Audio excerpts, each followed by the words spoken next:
Hey, welcome to The Explainer. So, what if I told you there's a mathematical truth that's so powerful, it can't be proven?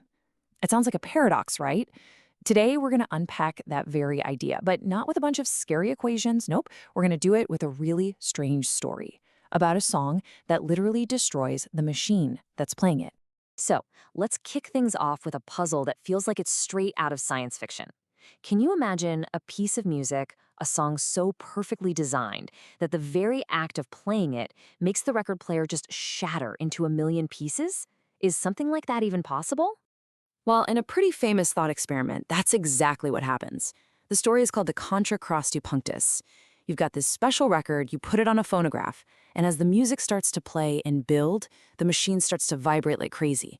And then boom, it just tears itself apart. And this isn't some accident. The music itself is the weapon. So how on earth could a sound wave do that? Okay, to really get our heads around this, we need to think about the grooves on that record in a new way. See, they don't just have one meaning. They actually have two totally distinct layers, one that you can hear and one that's hidden. Here's how the chain reaction works. The first meaning is the obvious one, the explicit one. The record's grooves create music, which is really just vibrations in the air. But, and this is the clever part, producing that music forces a second, hidden meaning into existence. Physical vibrations inside the record player itself. The song is so perfectly composed that those internal vibrations just build and build and build until they literally shake the machine to pieces. And this is the absolute key. The record player is just doing its job, right?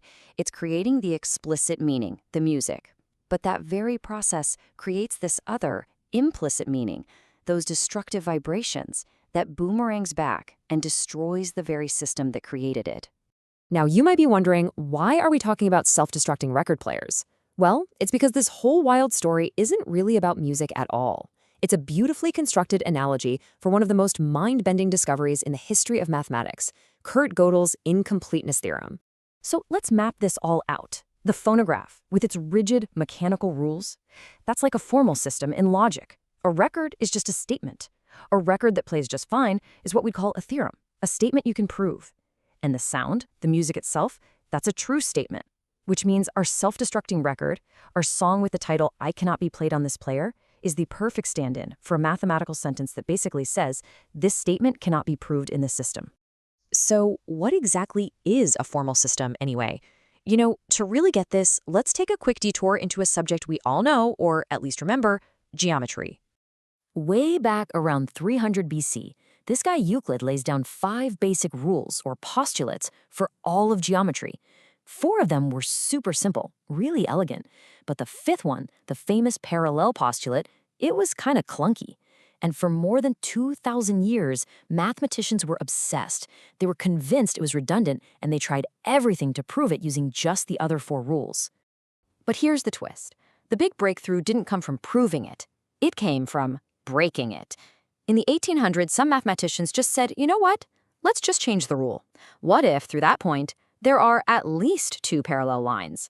They fully expected the whole system to just collapse into nonsense, but it didn't. It created brand new, totally consistent, perfectly logical geometric worlds. And this revealed something absolutely profound. What does straight line even mean? Well, it means whatever the rules of the system you're in say it means. Its truth isn't some absolute thing floating out there in the universe. It's relative to the starting rules, the axioms. Meaning is actually generated from inside the system itself. Okay, so if the very meaning of truth depends on the internal rules of a system, let's bring that idea all the way back to our self-destructing record player and see the incredible punchline that Kurt Gödel delivered about the limits of any system of logic. First, a really important word, consistency. A system is consistent if it doesn't contradict itself. It's that simple. If it can prove something, then that something is actually true. Think of it this way. A consistent record player is one that only plays the music that's actually in the grooves. It doesn't just make stuff up. And the other big idea is completeness. A system is complete if it's powerful enough to prove every single true statement that you can write in its language. A complete phonograph could play any piece of music ever written. So the big question was, could any system be powerful enough to prove all the truths? For decades, the grand dream in mathematics was to find a single, perfect, formal system that was both consistent and complete, a flawless engine of logic that could figure out every mathematical truth. But in 1931, Kurt Gödel proved that this dream was impossible. What Gödel showed is that any system of logic for arithmetic, as long as it's consistent, will always be incomplete. Let me say that again. There will always be statements that are absolutely true, but that the system itself is just not capable of proving. These statements are the system's inescapable blind spots.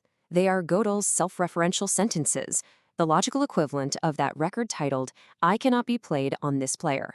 The statement itself is true, but the system can't play it, it can't prove it, without creating a contradiction, without, in a way, destroying itself.